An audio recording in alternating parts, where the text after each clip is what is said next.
ஒண்ணு புரிஞ்சுக்கோங்க, சத்துரு அவருடைய பிள்ளைங்களை மேல கை வைக்கிறதுக்கு முன்னாடி அவரை சந்திக்க வேண்டியது இருக்குது.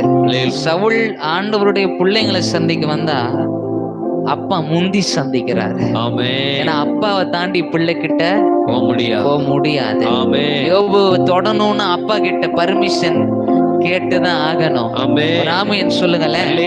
பக்கத்துல பாச்சு உங்களை தொடணும்னா நம்மளை தொடணும்னா நமக்கு முன்னாடி அப்பா நிக்கிறாரு. ஆமே, அவரை தாண்டி தான் நம்ம கிட்ட வந்தாங்க. ஆமென் சொல்லுங்களேன். அவருதான் நம்முடைய வேலி. ஆமென் சொல்லு. அவருதான் நமக்கான வேலி.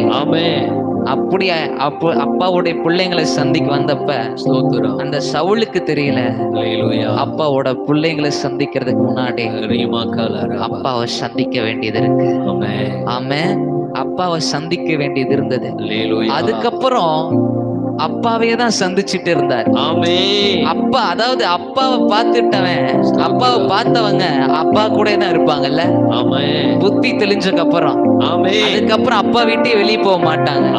அப்பா வீட்டை விட்டு எங்கேயுமே பார்க்க வேண்டிய விதத்துல அப்பாவை ஒருத்தன் பார்த்துட்டா அதுக்கப்புறம் என் வாயிலிருந்து வர்றதெல்லாம் என்ன தெரியுமா? அப்பா அப்பா அப்பா. யார் வேணும்? அப்பா. எங்க போகணும்? அப்பா வீட்டுக்கு போகணும். இதுதான் அவங்க வாயில வருமே தவிர அதுக்கப்புறம் அடி வாங்கினால வெளியே போகணுங்கிற ஆசை வராம இல்ல. அப்பாவோட அன்பை பார்த்தனால, வெளியே போய் அடிப்பட்டனால வெளியே போக விருப்பம் இல்லைன்னு இல்லப்பா. அப்பாவோட அன்பை பார்த்துட்டேன். அப்பா எப்படிப்பட்டவருங்கிறத பார்த்துட்டேன். அத பார்த்த ஒருத்தனும் அப்பா வீட்டை விட்டு போக மாட்டான். அவன் சொல்றதெல்லாம் எனக்கு அப்பா வேணும். ஆமென்.